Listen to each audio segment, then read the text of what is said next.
என்னடா இது 1300 ரூபாய் கொடுத்து ரேடியோ வாங்கி வந்துடலாம். அவன் ஏரியா கொடுப்பாங்க, அவங்க கேட்பாரு ரேடியோ பாடம் வந்துருக்கேன்னு சொல்லிட்டு என் பொண்டாட்டி வந்தா ஏங்க ஏங்க இன்னதான் குட்டி போட பூனை ஒண்ணு வெளியே கம்பெனி ஒரு தாத்தா ஒருத்தர் வந்தாரு. ஏண்டா ஏண்டா என்னதான் காலையில இருந்து நாங்க கேட்டாரு. நான் என்ன சொன்னா என் அம்மா இன்னொரு போய் 1300 ரூபாய் கொடுத்து ரேடியோ வாங்கினான். நடுவுல எத்தமா வைகி பாருன்னாரு. அதனால வச்சு உட்காந்து முன்ன பாருங்க அப்படின்னு.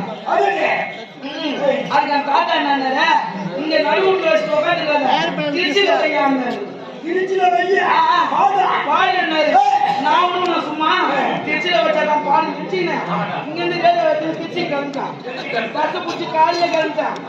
4 மணிக்கு வச்சுட்டு ரேடியோ உட்காந்து ஒரு டீ கிளம்ப எத்தனை மணி வரைக்கும் சாயந்தரம் 3 மணி வந்து உட்காந்து பால்.